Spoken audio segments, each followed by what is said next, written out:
আমার দিন এমনও গেছে, যখন আমি স্কুল থেকে বাড়ি ফিরেছি, বাড়ি ফিরে যখন দুপুরবেলায় খাবারের জন্য মাকে বলছি একটু ভাত দাও, তখন মা এমনও সময় গেছে আমাকে পুরো ভাতটা আমাকে দিয়ে দিয়েছে।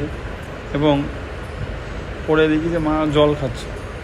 তখন হয়তো ওটা বুঝতাম না, জীবনে ভাবতাম যে মা দুপুরবেলা ভাত না খেয়ে সবাইকে ভাত দিচ্ছে, অথচ নিজে জল খাওয়াচ্ছে। অনেক সময় অনেক কিছু ভাবতাম, অনেক সময় অনেক কিছু দেখতাম, তখন অতটা ভাবতাম না, বুঝে উঠতে পারতাম না আসলে জিনিসটা কী। ধীরে ধীরে যখন বড়ো হলাম, এখন ইনকাম করা শিখেছি, তখন সেই দিনের কথা মনে পড়ে।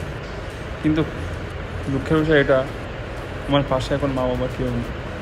বিগত প্রায় 8-9 বছর মা বাবা ছাড়া ডুবে আছে। তো জীবনে টাকা পয়সা ইনকাম করে কী হবে যদি মা বাবাকেই যদি ঠিকমতো না দিতে পারি, মা বাবাকে যদি খেয়াল না রাখতে পারি, তো আমার মনে হয় বৃথা। কিছু কিছু প্রত্যেকটা ছেলের জীবনে একটা কাহিনী থাকে, একটা গল্প থাকে,